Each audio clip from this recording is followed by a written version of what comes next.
I love the idea of innovation.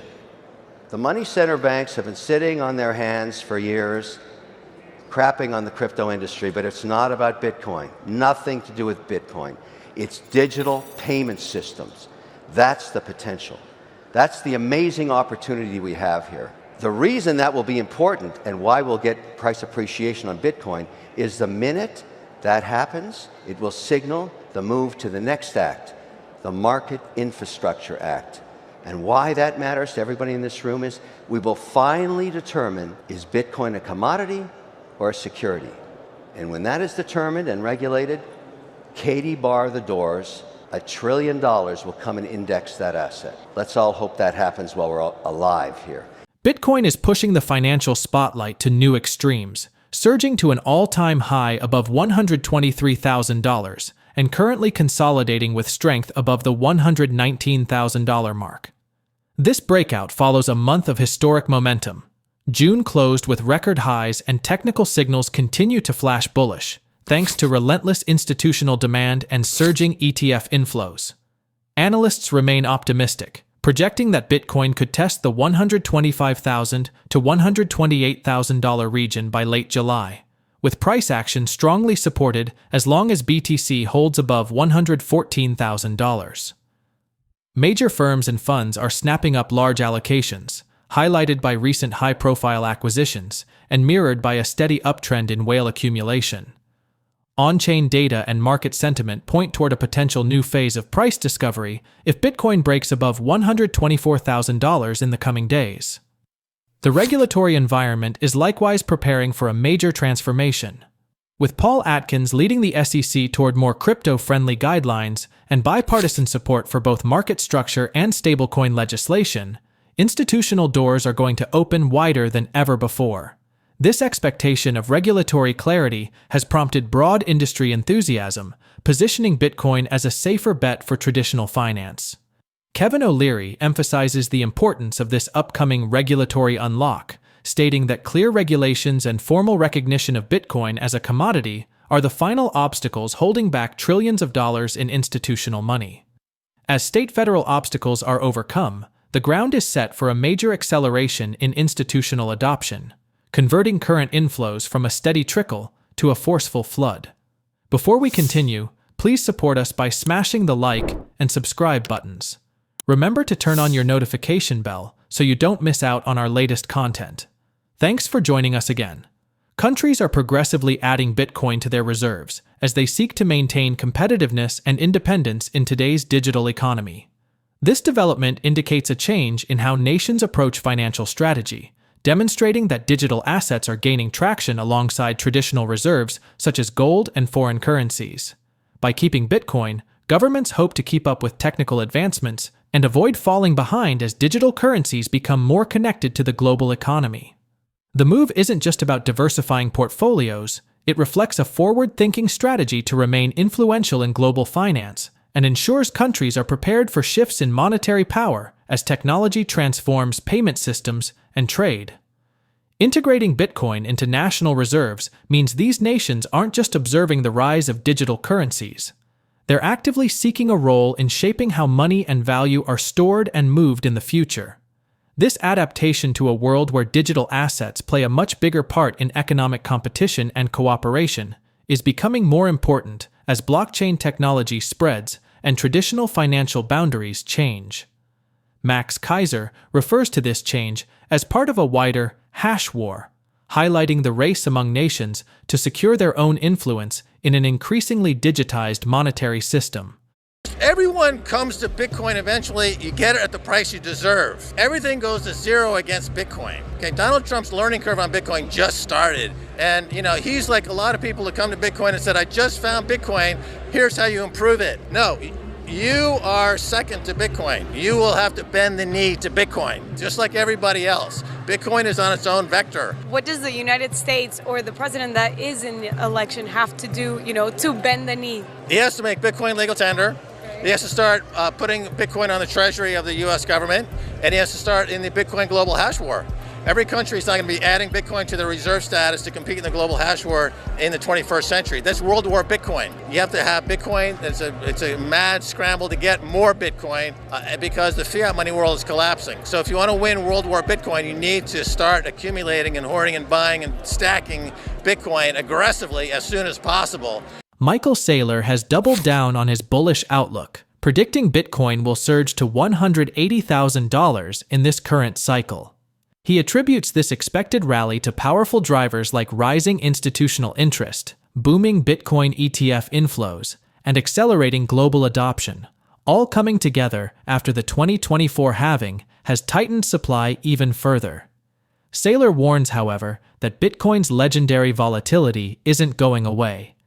Once Bitcoin peaks near $180,000, he expects a sharp correction down to $140,000, which could trigger emotional reactions and panic selling among short-term holders. Don't think that there'll be a drop or a significant drop that comes along? Have we moved past that because of the regulatory changes that have taken place? I think it'll remain volatile because it's a 24/7, 365 global asset. You can panic sell it on Saturday night. You can enthusiastically buy it on Sunday morning. That's a feature. That's not a bug. Yeah, you've lived through some of the swings, but do you think we won't see the downturns like we've seen in the past just because of the changes we've seen? I think it's going to surge through the roof, and then it's going to surge to 180 and crash to 140, and people will be freaking out about it again. But let me make this one analogy. Volatility is like fire, and some people run away from the fire. He compares Bitcoin's unpredictability to early transformative technologies, saying its volatility is a feature of an emerging, always-on global asset. Other analysts point to similar bullish patterns, noting that previous post-halving rallies pushed Bitcoin up 280% in 2016 and 550% in 2020. Some forecasts, like VanEck, also see $180,000 as realistic in the next 18 months, especially as regulatory clarity and more big investors enter the space.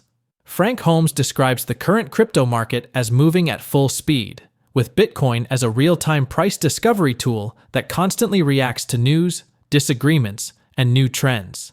He notes that the rapid expansion of the metaverse and the broader Web3 ecosystem has created a separate financial world outside of traditional exchanges like the New York Stock Exchange and NASDAQ.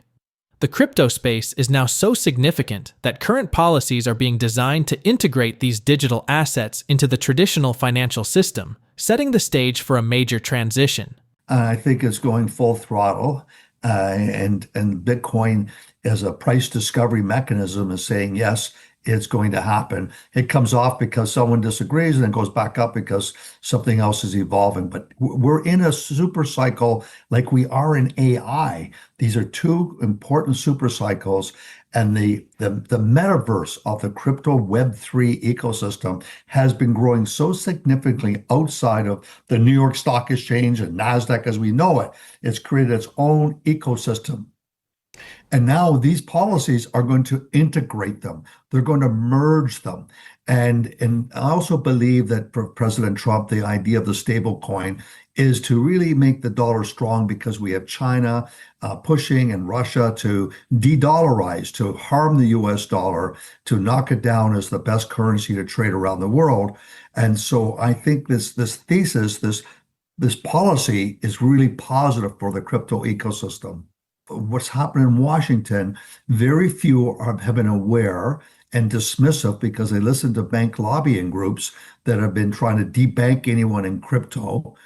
We know this from our personal experience in Canada. We know this in Sweden. The mechanisms take place in America was called choke point 2.0.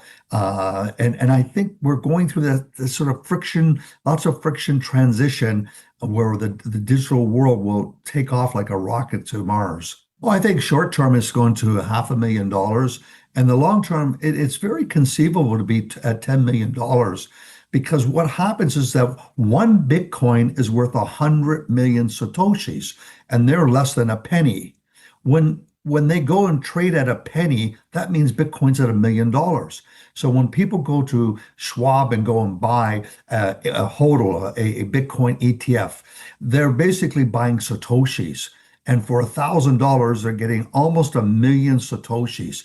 $2,000, they easily have the best penny stock idea in the world because they're buying increments of a penny. And as adoption takes place, and there's a limited scarcity of supply, it will rise.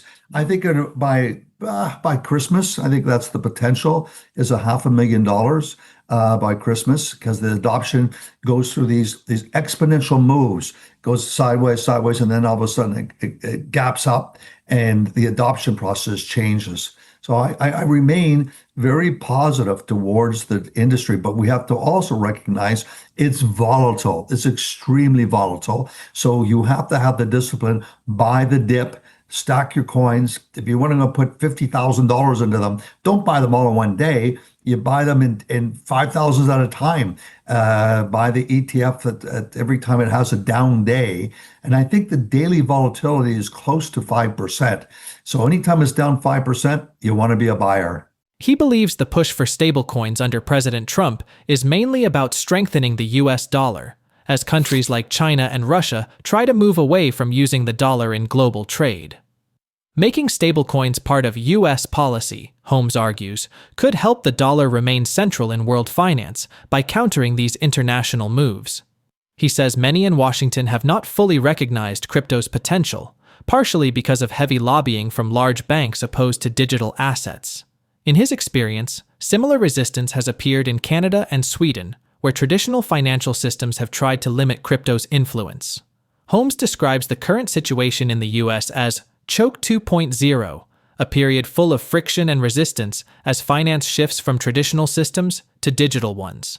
He expects that once this period passes, crypto adoption will take off suddenly, much like a rocket launch. His prediction is that by Christmas, Bitcoin could reach $500,000 if adoption accelerates as it occasionally does. Markets often stay flat before suddenly surging in value.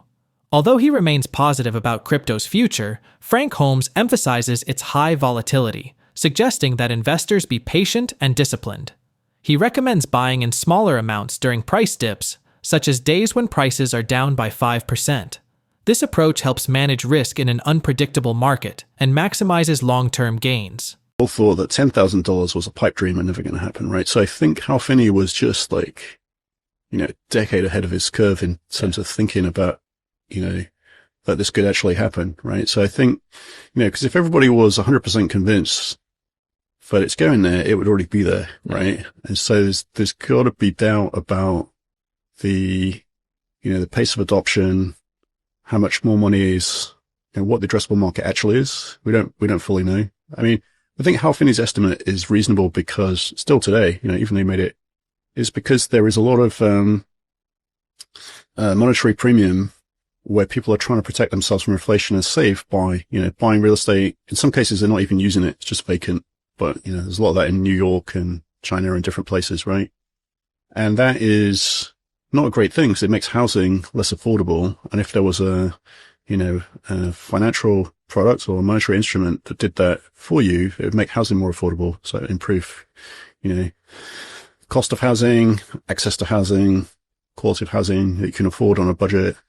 So those will all be good things. And there are other things with monetary premium or where people are trying to protect against inflation, like, the bond market, some more esoteric things like art, wine, where people use that as a kind of novel way to protect against inflation.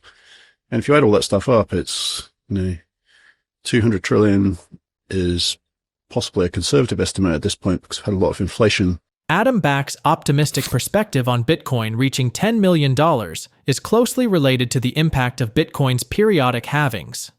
Every 4 years, the Bitcoin network reduces the number of new coins created, most recently in April 2024.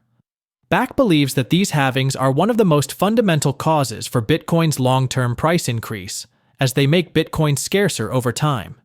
He claims that if the number of Bitcoin miners is halved, circulating supply growth slows, resulting in a natural supply shock, especially as demand from investors, institutions, and now ETFs rises. Back argues that this trend of diminishing supply combined with rising demand has historically fueled tremendous bull markets following each halving event, with prices compounding cycle after cycle. He incorporates this halving effect alongside other bullish factors like Bitcoin's outperformance of traditional assets, rising institutional adoption, and ongoing global financial uncertainty. Adam Back examines network tendencies, noting continuing corporate accumulation, rising ETF inflows, and the potential domino effect if governments begin holding Bitcoin as a reserve.